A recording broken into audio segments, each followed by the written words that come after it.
Welcome to Betway's Waiter to Win as we look at the turpentine race meeting on Saturday. Got Darren Burrows, who's very much in form, while Daryl Marie enjoys a weekend off. Darren's had a huge weekend. 300 to 1 all to comes. Thursday at the Vaal was unbelievable in terms of Lady Fallon and quite a few landing. And he's quite excited about this card, which is great to see. All right, so the second race, which we're looking at, is a maiden plate of 1,400 meters. When we did this on Friday, number 2 is at 17 to 20 for Candace Dawson and Gavin Larina, which does come off quite a strong form line, I see, Darren. How's it, Clyde? Yes, we've had a cracking week. I mean, I labelled Lady Fallon. I said she's divisions above that field, and she delivered in style. She's really a filly with loads of ability. Now, race 2, Great Barrier. The horse to beat, she's had one comeback run, so it's a second run after a 6-month layoff. That was my only concern, up in trip, second run back. So I think she's the horse to beat, and she will take a lot of beating. Mizzen Sail, she's limited, and that Courageous form's not bad. She ran second to Courageous. We've seen, I think, the third and the fifth, or the fourth as well, placed runners all come out to win from there. So Mizzen Sail's got a chance as well. And then the first timer, Francis Ethel, a Rafif out of a Fortwood mare, Brett Crawford, first timer. This horse could be anything. So I've included all of 2, 3, and 6, the safe routes that come out of there, the Great Barrier, Mizzen Sail, that are quite strong. All right, so we've got Darren's assumption in terms of bipots. Let's put the bipot up then for race number 2. There we go. Darren's worked it out for you around what it looks like. And when I spoke to Darren about the card, he was quite excited about the Saturday race meeting, and that it does look fairly straightforward. You know what it's like when that happens, but he is quite confident being for a big day. Well, here they're going 2,400 meters, and Judgment Day number 2 for Tony Peter tops the boards on the Friday at 22 to 10. Number 4, Al Bayrich, 3 to 1. I think that ran during the course of the week, so just watch the market and see if that's going to take its turn again. Number 3, 20 Drachmas is 9 to 2, and 11 Crimson Forest, 11 to 2. Darren, I'm going to leave this one to you. How's it, Clyde? Now, Judgment Day. This horse, he over races early in his races. So he's got to drop his head over this sort of trip. You don't want to over race and find yourself with nothing left in the closing stages. But he does stay on at the finish, suggesting he is one of the leading lights. Now then, I'm just looking for this form of Al Bayrig. He ran on Thursday. I'm just having a look here. He got beat 17 lengths on Thursday in a staying race. So I'm not sure he's going to take his part in this race. I think he will be scratched. Now, 20 Drachmas stays well. He takes time to unwind. I think this trip's going to suit him. So 2 and 3 are my leading lights. But then Tax Haven's also got a chance. Yeah, there's a few in here. You see, will 20 Drachmas go the 2,400? Maybe that's the answer for number 3. But let's see. And Tax Haven is Paul Matchett Stables in great form, so they've got to go in. Thanks, Darren. Okay. Place accumulators, guys. Let's put the PAs up now. Race number 3 on the card. And there you, as we discussed earlier, for Darren, it does appear to be quite straightforward. Let's get the PAs on, get them up and running, and get some money for Christmas this weekend.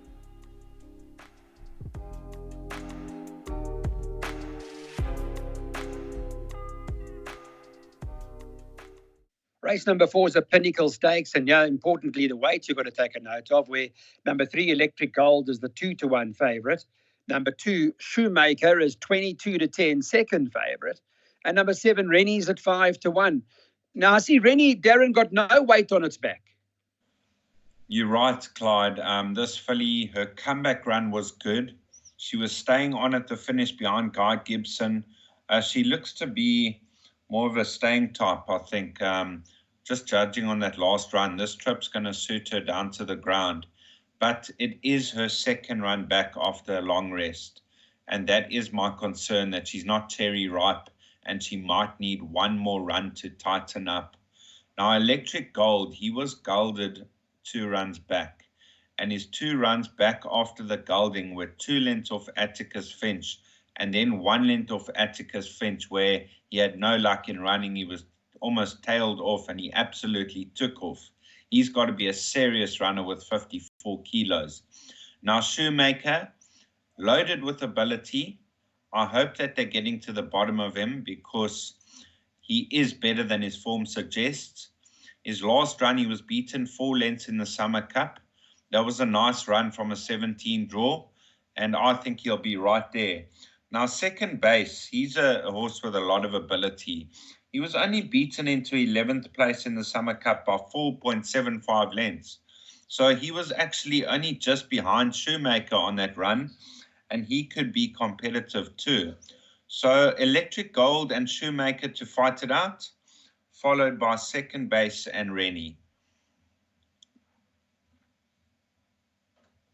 Cup form line. I think we've had one runner, maybe two, but I know Aragosta came out of there and won. So that's quite strong. Interesting Pinnacle Stakes. Let's go and have a look at pick sixes. This is race number 4 on the card now. We'll have a look at what Darren recommends that we do with a number of horses that he does fancy throughout the day. There they are, those numbers. Jot them down. Use your camera, scan away with a QR code. This is a pick six opportunity just before Christmas.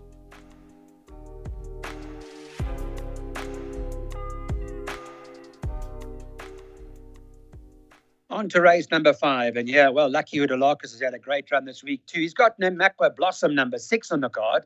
When we did this on Friday, priced up at 5-2. So just take a note of the betting closer to race time on Saturday.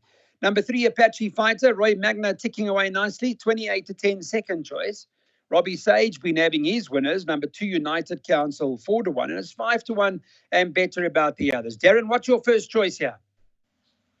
Well, Apache Fighter, my outright first choice, but I'll get back to her in a moment. Namakwa Blossom. Now, this filly has been very disappointing. She may have consistent form, but, you know, when she ran second to Kind Judy at 12-10, beaten 3 lengths, I said she's having no more of my money, because she sort of hangs, and she doesn't finish a race off strongly after moving up like a winner. So I have to favor last year's winner of this race, Apache Fighter. The 2400 on the stand side track, she can unwind that long, big stride of hers, and I think she'll beat a field of this nature. So my first strike for the day, Apache Fighter, and the following 2 races, very strong selections to follow. Okay, that's good. So we're starting with Apache Fighter. There's 28-10, so we'll get nibbling away at the 28-10 about number 3 in this race. It's also a jackpot opportunity for those of you that are keen on exotics. So we've got something up for you now that we can have a look at in terms of what you want to do with race number 5. It's Apache Fighter straight up, and you may use it as a banker in your jackpot, your first jackpot here at Turffontein.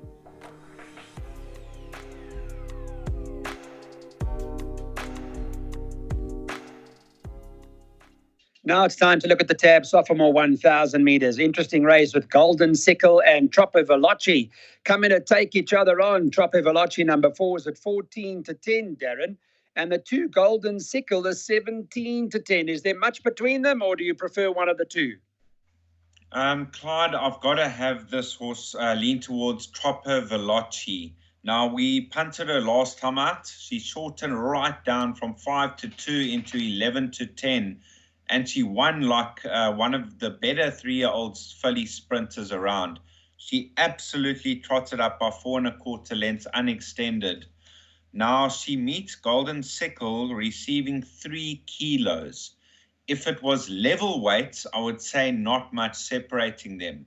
But the fact that she's receiving 3 kilos and drawn hard up on the outside, the best going, I think Troppo Veloci is going to pull clear the final 200 meters and win. Now, Golden Sickles turned the corner on the Highveld. Tony Peters' stable's firing, and she will be right there. But I think Troppo Veloci is worth a decent bet.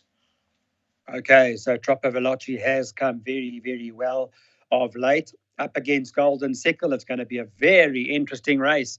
Right, that's the tab sophomore 1,000 meters. Let's have a look at what Darren's put together for us here. He says up, straight up. We're going for Troppo Veloci.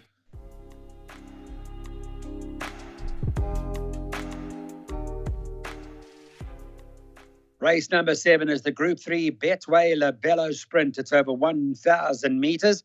And in this race on the Friday, they had the market as follows. Betway's got the 4 rulership at 15 to 20. Number 1, Mover and Shakers trading around 7 to 1. And number 2, Alula Star 8 to 1 with a 6 Flower Bomb at 8 to 1. I think you get 8 to 1 about the 7 horse, Magic Tattoo. But this is all on the Friday. So rulership 7 to 10. This horse rulership, Darren, I didn't even realize until it was brought to our attention, smashed the course record when he raced up and won that pinnacle at the Vaal last time out. I mean, not easy to go and drop a time of 55:30, over 1,000 meters. I mean, we've seen it before, but it's very rare. Yes, Clyde, this horse is very speedy and he kicks again the final 300 meters. I've been very impressed with him on the high fault. Smashed the course record. He meets Mover and Shaker 3 kilos better off at the weights this time around because Mover and Shaker had an appy up last time out. But rulership, he's turned the corner, 3rd run for the stable, everything in his favor, and he'll win. He's worth a decent bet. He was 12 to 10. He's shortened 7.5 to 10. Hopefully, Troppo Veloci's won before this because I did take the double. Okay, let's hope that is the case and that we're all running into this horse rulership that Calvin Habib's riding for the Tony Peters stable. So that's our play in the Betway Labello. We have the view that it should be fairly straightforward, this particular event. Let's take a look at what Darren's decided in terms of what he wants to display, and he will show again that he's going straight up with rulership.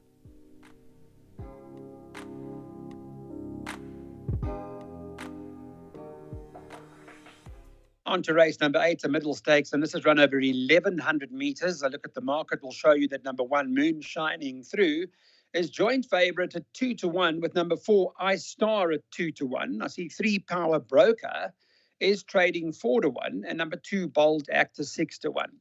Darren, I'm quite keen on this horse, Ice Star. Just have a look at that last start. I recall Mrs. Browning winning well.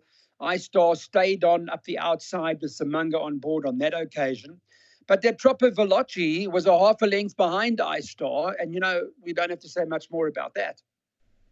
Yes, Clyde, this is my first choice. I haven't suggested a win bet in this race, only due to a draw at 2, and there could be a danger or 2.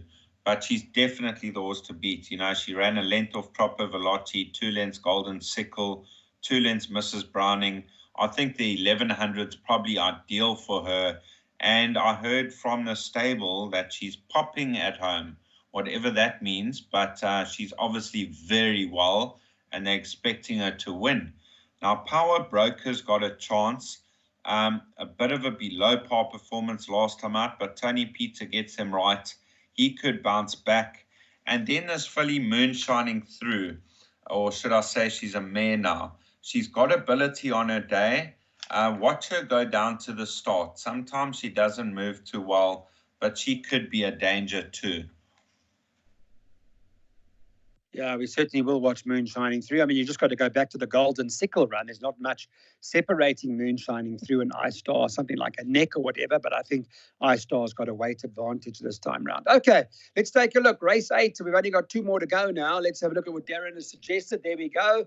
Make a note of those selections in the 8th race. The 8th race at the Turffontein race meeting should run at around 4:30.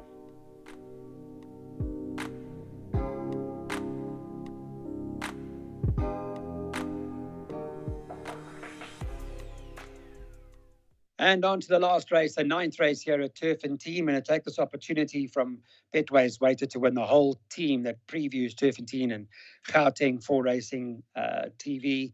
Just wish you all a very Merry Christmas. Darren Burrows, Daryl Marie, the team that works behind the scenes in there, Ricky and Cameron, Shannon, Vanessa. There's a whole team and behind us with Betway Waiter to win it. We just wish you everything of the best this weekend. Thank you so much for the support. Stay with us. All the selections will still be coming through. And we're on our group and on TV and all that sort of stuff. But everything of the best. The last race, let's see if there's one more opportunity. Number 3, Cullinan Blue, 22-10 favourite. 9, Virgin River, 4-1. Would Virgin River be the horse to beat again, Darren? Clyde, I've suggested a swinger here, numbers 3 and 9. You can take the exactors as well boxed because I couldn't split Cullinan Blue and Virgin River. Now let's start with Cullinan Blue. She returned after running in the Alan Robertson Fillies Championship where she ran tailed off just about. And last time out, she beat Elegant Ice. I thought that was a cracking win after a break. And if the second run after a rest doesn't catch her out, I think Cullinan Blue is a serious filly and a serious runner in this race. Now, Virgin River, she beat the Colts. That was on Summer Cup Day. It was her second run after a year rest, and she really impressed me. I mean, that horse Midwinter Wind just couldn't get to her. She was finding all the way to the line. She's drawn hard up on the outside, and she receives 3.5 kilos from Cullinan Blue, and she's a year older. So Virgin River's a massive runner. Cullinan Blue's a massive runner. And then for the rest of the race, maybe go 3 and 9 by 3 and 9 by field, the quartets, and play around numbers 3 and 9 for your exactors and swingers. Okay. Interesting to see how it all pans out over the 1,160 meters, this particular event. And Cullinan Blue as well as Virgin River. 3 and 9 from Darren. We'll put it up in writing for you now to confirm our last race information or selection for the turffontein race meeting this afternoon. Trust it's been a good one for you. Thank you all so much for watching once again. Hope it's been informative and that you get some money this weekend. Merry Christmas.